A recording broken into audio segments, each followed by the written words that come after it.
Welcome, everybody. We are live yet again. Welcome to another week, another town hall with YOM. I've got with me today my friend Russ here. Russ is the founder and CEO of Hubs. Hubs is a platform that combines the best of social media and Web3 to create the first ever hyper casual metaverse, a mainstream friendly virtual world that empowers users, creators, and brands to connect, engage, and monetize like never before. I love that intro, very strong description of the product. So, welcome, Russ, to the show. Yeah, thanks for having me. I'm really excited to share and just see where these rabbit trails go. Yeah, we got into our first conversation just talking about social media, and I'm like, well, you know what? We talk about social media going 3D on our side. You're already doing social media in 3D on your side. Let's have a conversation. Let's put it onto a town hall and let people listen in. Before we go into it too deep, though, we are saying today, and we'll try to do this going forward. People who are watching the stream on YouTube, if you subscribe to our YouTube channel, which you're trying to push, take a screenshot of your subscribe button, send it in. We've got a new channel in our Discord called YRX-YouTube. Put that screenshot in with the like button hit on the video, and we will award you some YRX to keep you to keep spreading the word about our YouTube channel. And Russ and I were just talking about the reputation system, the YRX system. He's a fan. So, but let's take it to where we want to take it, Russ. So get us started. Your background, how you get started in Hubs, and then how you founded. Well, before you get that, like how you got into Web3, and then how you got into Hubs, and what started the whole foundation of that Mm, project. okay. Um, I feel like I've told this story so much, and I'm always trying to look for ways to tell it more, like better. But I definitely feel like I was primed to belong in this space, or even have like just a very high passion for the things that Web3 provides. I back in 2018, I just got out of the military, was in college for human services, believe it or not, and my favorite course was community development. So it's like a crazy bit of crossover where I'm at now. But I loved gaming, social gaming specifically. I was fascinated by these games where people were, you know, making money, Entropia Universe, buying a planet for over $100,000 and making millions recurring because of the economies within this game. Eve Online was fascinating as well with their the mechanics that you have clans and you have the resources, and then one clan war over the course of a few weeks, thousands, hundreds of thousands of dollars were lost in resources. And this notion of having a stake in the game really stuck with me, and I've always wanted that, and that's what led me into Web3. One night I was on Trust Wallet on my mobile, and there was like a tab in Trust Wallet that was the games, and one of those was Crypto Space Commanders, and then there's Crypto Kitties, but a very small selection, which was nice. You know, it wasn't too overwhelming, and I just dove headfirst, and I don't think I ever looked back. I was early into a lot of projects, like making third party games for Axie Infinities. I did a third party thing for Crypto Kitties. What was really cool about being early is founders were always a message away. So it was, you got to see what made them tick. And I really became one with just the overall community. It felt like a niche within a niche, and I was early to something freaking big, and that felt Right. really special.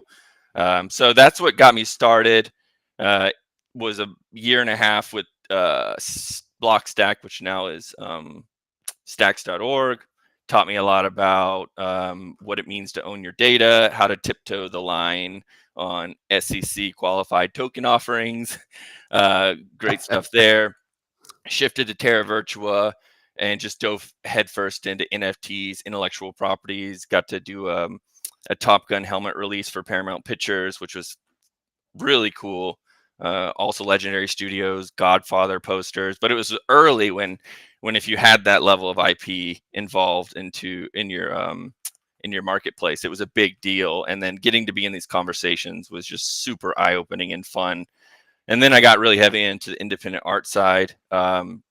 Became really passionate about independent artists, as it's one of the most early adopted, you know, like features or within Web3. Like it's JPEGs, it's easy to kind of convert that into the trad art can convert really easily. So yeah, it's been a very passion driven experience. There's a lot of things that I kind of left out. I wanted to give an overhead view because I know we got a lot of questions to kind Yeah. of buzz through. So Well, yeah, a couple of overlaps. I didn't realize you were military too. What branch were you in? I was in the Navy. Yeah, so was I. So did Yeah, I. that's cool. No, How wow. did we not hit that up earlier? What was your Well, rate? What was your rating I in was your? FC. I was a fire control. Okay, nuclear weapon security. Actually, I don't know why I said that. Master at arms, right? Oh, So were it's like you? military police. Yeah, Yeah, it's weird. yeah, yeah. Weird that I'm here and I was there. I don't know. And then I did a project. I did projects with Legendary as well, some VR stuff with them. So Whoa. all those crossovers Like we I had said, going we on. do have to have another call after this for Yeah, sure. yeah. All right, so talk about hubs and what hubs is and how that got started and what its goals are. Yeah. It's funny because I mentioned Trust Wallet and I talked to the founder and trying to figure out, I'm always like trying to know why people do things or how they do them. And his bit of advice was build what you want. Like first build something for yourself. Like it's, you can try to solve a nascent problem, but I really think that if you're trying to build for something that you truly want to be a part of, you can really create the best user experience because it's something that you just want to be involved in yourself as well. You're not just trying to like, extract value out of an ecosystem you don't even really want to be a part of. Yep. So I Yeah. sort of just made my bed here. I never intended on doing a virtual world, but it's just where I feel like the industry is headed either way. When you talk about collectibles, you need ways to showcase those collectibles in a way that is really special to those and what I call provides flexibility where you can, like it's flexibility, meaning you can flex on your friends, not like Right. flex. Right. Yeah. Because Yeah. when I played games, if I played social games like World of Warcraft, and like when you get a sick piece of armor, it's like it's like you don't have it unless you can brag about it. To me, at Right. least, I may be one of the few, but that's like what really got me going. So you have the flexibility factor, but then one other element that's missing is return value stickiness. So you can flex, but it's just like you can't just it can't stop at a PFP. You need to get people in the ecosystem to actually witness like what's going on. So you have to have a lot of things in there. Anyway, I knew it was a complex issue to try and tackle, but I also knew that if you didn't cover all of these areas, like you're not going to have a successful platform. So it's like it didn't seem like anyone was doing it. Definitely not the way that I felt was really following the Web3 ethos I don't have to go into that, but I decided that, I was going to take every bit of my passion and chase this thing to be one of the top 5 contenders outside of Meta and, trying to, I don't know, champion the Web3 space in a way that I think is fair and fun and social. And so without going too heavy into that one, I'll leave it there. All right. What you said is true. The flexing, the ability to flex, right? I go back to the simplest version of this, right? Is Wordle is a game that no one would be playing if you couldn't post your best, your score on Facebook, right? The game itself is fun, but you would forget about it after a day or two. But every time somebody posts it on, their score on Facebook, everybody else remembers. Oh shoot, that's that game that I like playing, and I'm going to go and play it again. That's like the most distilled version of what you're talking about. That ability to flex. Mm-hmm. So, and games figured it out pretty easily. Social games figured out pretty easily that if you were able to, when Facebook was larger than it is now it's a bunch of, usually ants and that kind of thing. But back when it was very strong, that was the thing. Like you had to put some way to announce it on Facebook. Now it's probably going to be more like, can you push it through Twitter or like we're doing already, pushing it towards Telegram so Mm-hmm. that people in the Telegram group are get involved and want to do it themselves, play the game again. Mm-hmm. So yeah, the social media aspect of gaming is, I think, underplayed, undervalued if games aren't taking advantage of it, which is part of our thesis as well. Mm-hmm.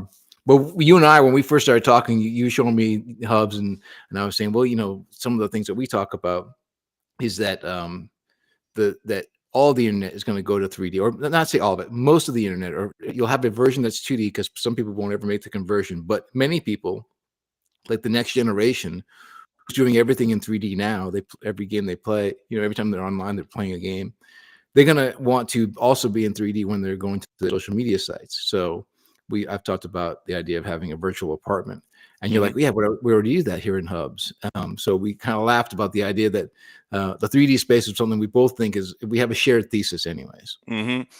The one thing I was talking to my wife about, and I just get these fleeting ideas. Like people get shower thoughts, like those hit me all day, Yeah. every day. It's really annoying.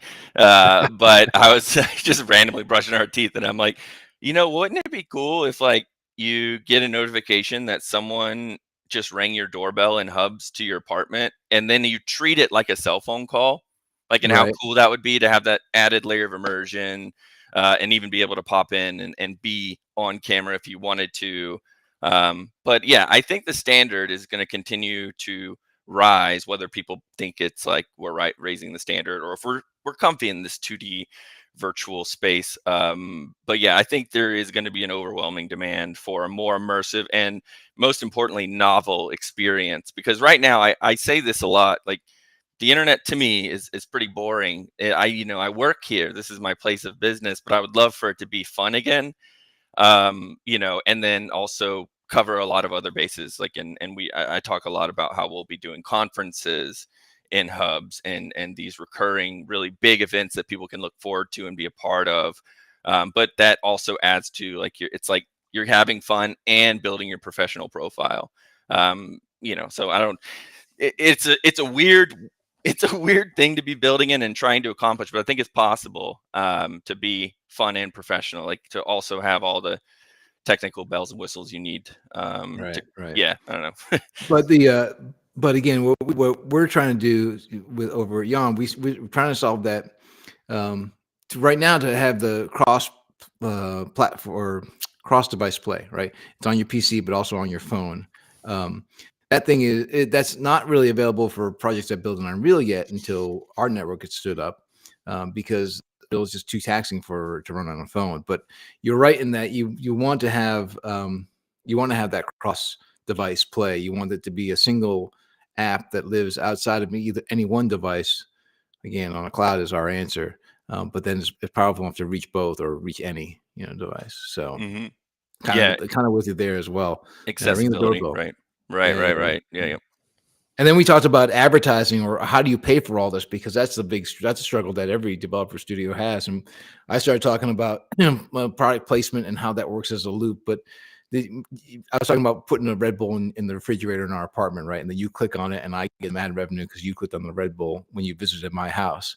You said you had something similar in mind, or did you chase that at all? That hit your shower thoughts at any point?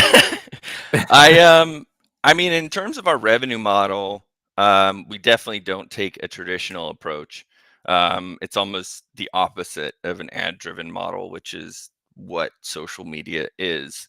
And I always say, like, you don't go on Facebook to buy a toaster from Amazon. It's so annoying that every fourth card is an advertisement. Like, anyway. So I've actually tried to stray away from that and create an economy that's sort of, self, what's the word? Like, it's self-enriching. Like, I had to think a lot about the tokenomics and how things operate, but ultimately I led on a very similar, uh, node-driven, uh, sort of platform, which help with the computational efforts, because I think that's what can really sink a business plan. But in terms of advertising and things like that, we do have it, but it's definitely not a priority focus. And even the advertisements are for the people who own zones and are trying to push events out, or the collectibles that they have within the ecosystem. And there's a reason why I do it that way. Like, I want people to feel like it's a safe space, if that makes any sense. And it also helps with moderation and stuff when we don't have, like, because most of our things are automated, and Okay. I don't want to have just like people moderating like what goes nonstop. So there's some reputation layers and things like that baked in. But yeah, I hope that answers your question. Like, I actually tried to go away well, if Red Bull has an asset partnership with us, they can actually release collectibles, but that's how that goes. Right. And they profit from like, the overhead is 97 zero overhead, 97% profit, in total, which is pretty unheard of. But and then we create the assets for them. So if they want to get their brand in world. They just come through us initially. Yeah. And then cross promoting from one brand to another, are you trying to stay away from that being a thing? In other words, do you not want someone who's you don't want the people who are in the Red Bull space to see the stuff that's in the space for REI or something like that? I mean, see, we have taken this like curated approach, so that eventually turns into a DAO, which I think it solves a really big issue with oversaturation. Like OpenSea allows anyone to mint, but they also Right, have the check mark that validates them, right? So it's like right, semi-curated. It's not real unless you're validated. But we do take a curated approach because um, that's, to me, the best way to sort of govern your ecosystem. And I think this is the future of the metaverse. And then eventually to be ran by a DAO, no single point of control. So that's how we make the decisions of what brands kind of come into the ecosystem, and also helps for gaining brand trust. Especially, you see advertisers kind of like pulling the plug on, especially with cancel culture. Luckily, that's sort of going away, but they're just they tiptoe very carefully, and I want them to get that feel for our ecosystem that we carefully curate. But yeah, we definitely onboard big brands, and in terms of crossover, I mean, REI and Red Bull would just both have to be a part of the ecosystem to be able to collaborate and do things. We could do blended products and things like that. But again, it's a very white glove approach to the metaverse. It's what I call a turnkey plug and play solution right. for them.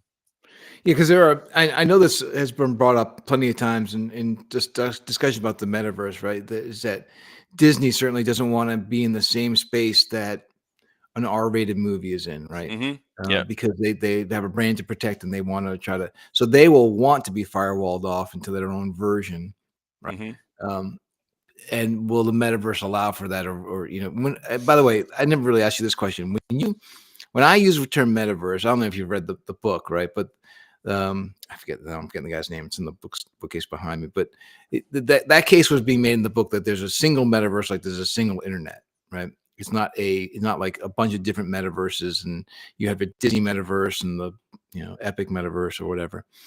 Are you in the same camp? Do you feel like there's only one version, or do you feel like there's No, multiple? I think the same way you treat entities, like an entity.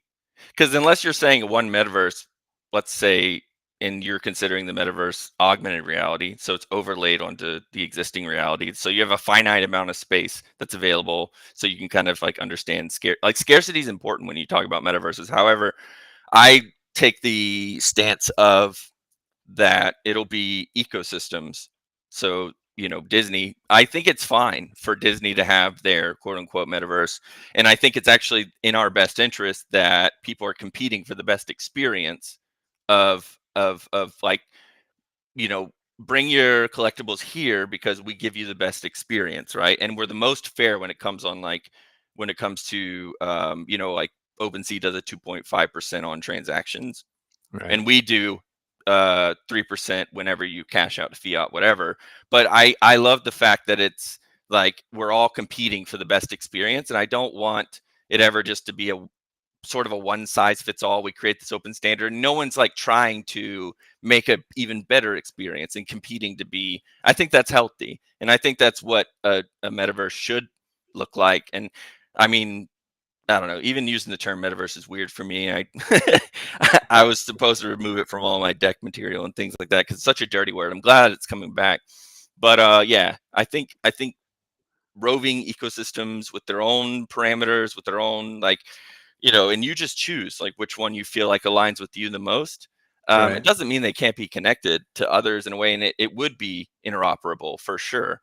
But you still kind of like semi gatekeep, and I had sort of a full circle, um, you know, approach to that, and I finally came to the conclusion that gatekeeping's okay in a DAO driven setting if we can nail DAOs, and that's still in the works. But I think it's fine, and I think that's what people will want to adopt because they're like, the same way that people trust KOLs, or let's not say KOLs, let's say subject matter experts.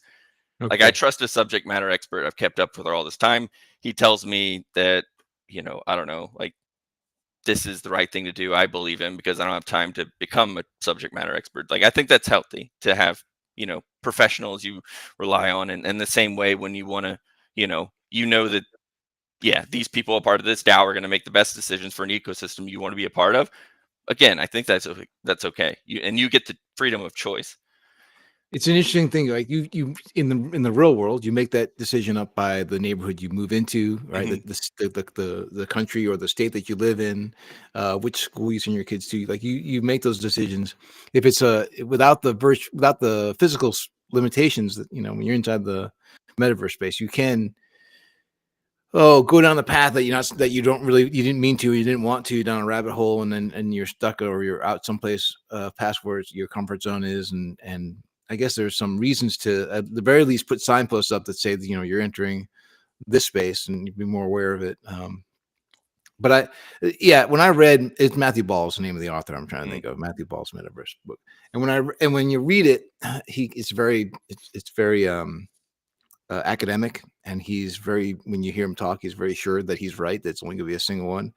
But I think if I think about it more, I'm probably in the same headspace as you are. Like, yeah, they should be able to interconnect, Mhm. but it's not just a It single one, doesn't because mean they that want. standardization can't be the same. Like, we can Right, create a right, standardization model for doing X, Y, Z to make it just easier for everyone to operate. That's fine. Just like right. the internet uses certain code bases. That can be, that. As long But as we're all using Unreal, we're happy. that's where we no, I'm kidding. I know, right? Yeah, so let's talk about that a little bit. You're using Java 3D, right? No, 3.js, right. 3.js, right? So, And this came about because my developer and I trust her like so tremendously. And the fact is that we're really a crossover between a game and an application. So being the next evolution of social media, it just made more sense for us to go down a route where, obviously browser based doesn't mean we stay there. You can port that over anywhere, but accessibility being like our number one. right. We chose 3.js because of the fact that it allows us to, load these like high fidelity worlds in 3 seconds or less. Onboard super quick. People are in the event spaces, experiencing things going on live. Of course, we got to keep the polygon count down to a reasonable level. But it really did kind of hit all the high points of what we were trying to accomplish. And the tech is phenomenal. And it's just a JavaScript framework. And it really gives us all the tools to do some incredible stuff. But I respect Unity. And I actually have a pathway and of integrating Unreal, with you you mean guys. Unreal. Yeah, yeah. Sorry. It's okay. Unreal. Yeah. I mean, Unreal is probably, isn't it? It's like the most popular in terms of this stuff. You're right. So it turns out Unity is used more, but Unreal is still it's still, it's a close number two, and it's such a more powerful engine. So the reason I think Unity gets used more is because they do have the WebGL, like I think it's you exporting into WebGL, so you can put it on a website. But every developer I've spoken to, and I've spoken to a ton of them in the last couple of weeks, they all say, if they're using Unity, the ones who are using Unity, they say, yeah, we know we can do it, but it degrades our art so badly we don't like it, right? And the Hmm. reason, I mean, again, with our YOM, we're solving a couple of problems, right? The first is the cost to host on the cloud, and second is the latency, and the third is allowing you to build an Unreal like you want to, and having that on the cloud, because Mm, those three things are three hurdles that most studios are struggling with. I just talked to a project I was working with recently, and that same thing. They're like, "Isn't that expensive?" I'm like, "No, no, no. That's the problem that we're solving." So, and now it turns out, Telegram. I don't know if you saw I don't know if you saw this, but they put out a recent release to all their developers on Telegram saying the only blockchain that they'll let you use in the Telegram app is Ton. They want to force everyone into Ton.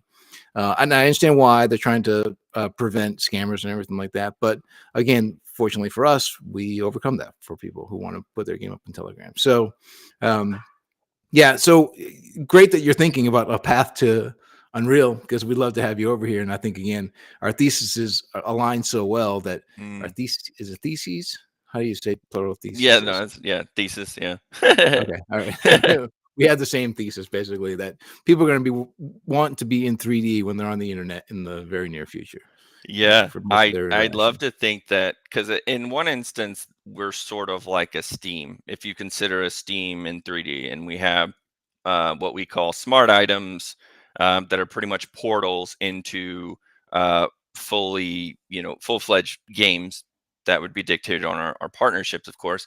And I never thought of the ability to stream into our world, and then that's how it all kind of like clicked. Like, oh my gosh, like YOM could literally make it where in one, because originally it was going to be casual games.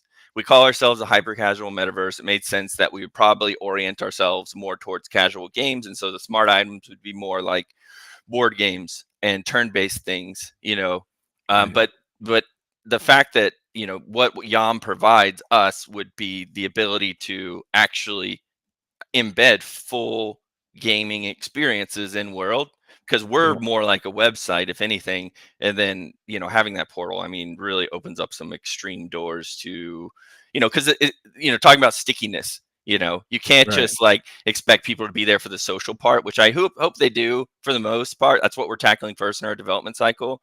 We're a 3D Twitter Spaces pretty much, right, and that's our goal, or 3D Discord, whatever. We want you to spend time there either way, but then we also want to like really, really encourage you to spend time there. So having that portal to games through YOM, and then even having the ability to tie in like leaderboards in our world, trophies, down the road, because we want to like do watch parties for esports tournaments, and hopefully we can get some really cool partnerships there. But yeah, and then you could all display that all in your room, but it all would start within your space and world. And I think that'd be really fun. And to have that, like, think of an arcade cabinet or right.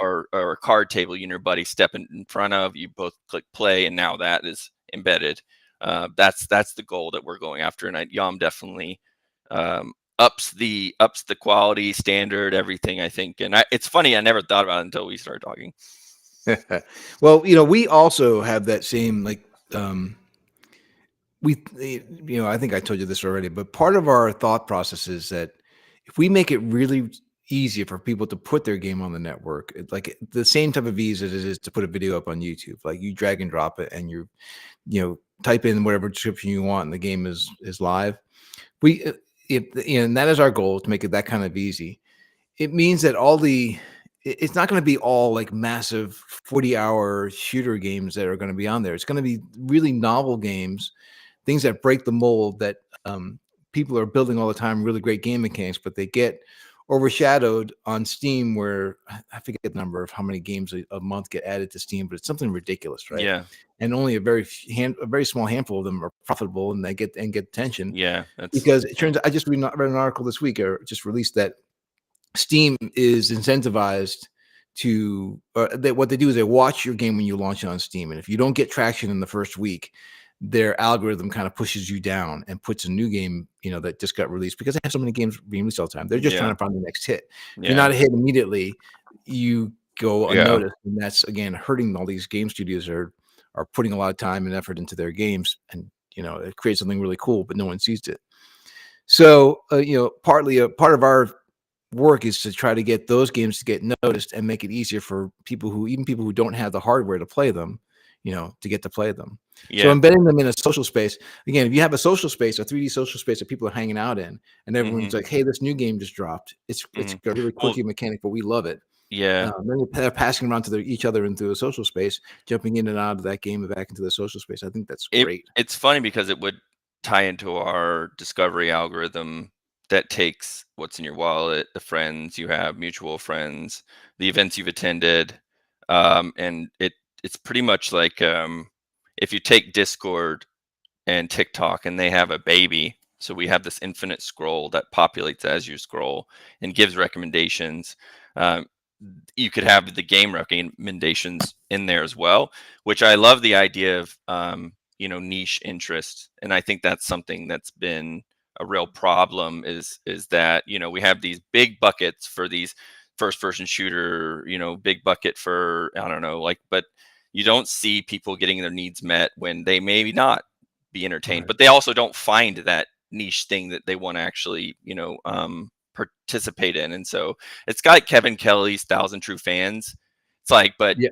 you could have the same for video games. And it doesn't, it's not just 1,000, but I think we can improve the way we approach these algorithms to really become more of like an e-harmony of content, friends, communities, but really, you know, instead of just trying to feed the algorithm to with these viral hits, because like I don't know, I don't like that everything gets, I don't know, like there's, Well, I don't think people is eHarmony still a thing? I don't know, that's the What's first this thing. what's this Swipe flat left or right. I think it's, yeah, what's yeah, that it's one? I don't know Tinder. what that is. I've been married too I long. I mean, think I just I think missed that, that window.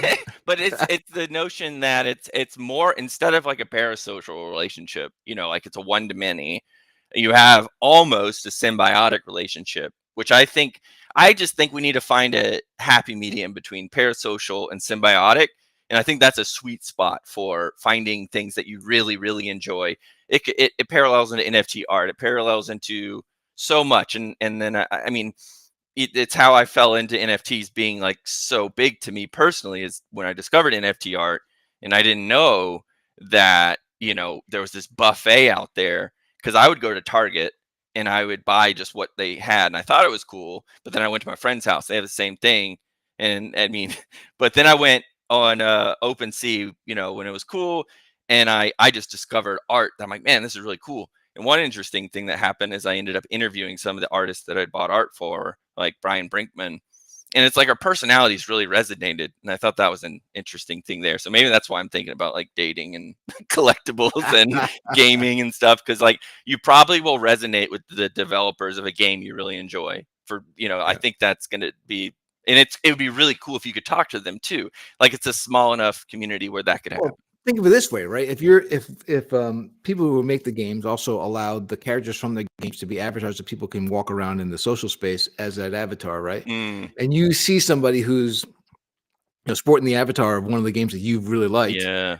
immediately you now have a relationship with that Yeah. person. It's the same thing as saying that you and I were both in the Navy together. Like Mm-hmm. we'll probably have a conversation outside this of where we went to boot camp, what ships Mm-hmm. we were on, that kind of thing. So you can instantly form a connection just by looking at a person and saying, okay, they played that game too, and it maybe the skins are even amped up because you got a certain level inside the game. Mm-hmm. So not only do I notice he's that skin, but he's also obviously this level in the game. Hey, I Yeah. want to go ask him how he got to that level, or hey, I want to Mm-hmm. talk. So all the aspects of the when you take the gaming culture and allow to take the gaming culture into the social arena, right, a social space, there's so much more that can happen there than just just chatting through a Discord text window. Right? Mm-hmm. Yeah, it's the same way I approach, because one really big feature that we offer is, you know, live streaming, and we call them events. And so like take for instance, I don't know, there's a streamer you like to watch, and when you watch it on Kick or Twitch, you're just kind of like or you're just a avatar and a text name or whatever, sometimes just the text name, but they really don't optimize the possibility of connecting with others around the shared interest of watching that streamer. It's really just meant for that one, what I call parasocial relationship. And I think it's really cool that we offer, and what we can do with you guys is the fact that you're creating communities around a shared interest that just happens naturally. Like you can have a breakout session, like with our virtual world, it's on screen, but you can walk over here and then talk to someone who has that shared interest, and it's just automatically happening. And our Right. algorithms also do that as well, so they just kind of take in consideration who you're spending time around, and things like that, all encrypted. We don't sell it to advertisers or anything, so you don't even have to worry about it. So yeah. I mean, that's the other way that Facebook has made their money, right? By selling that. Before they did the ad thing, they were selling your info out to people, or I mean, it's like it's so services. common that it's like, why are you not doing it? You know, like anywhere Right. you click to accept cookies, like, all right, there that goes. Yeah. Right. um. All right. So what's next for Hubs? What's the roadmap for you for the 2025? What's the big items for you? YOM integrations. That would, I Great. mean, that would be so cool. And we still need to dig further into that.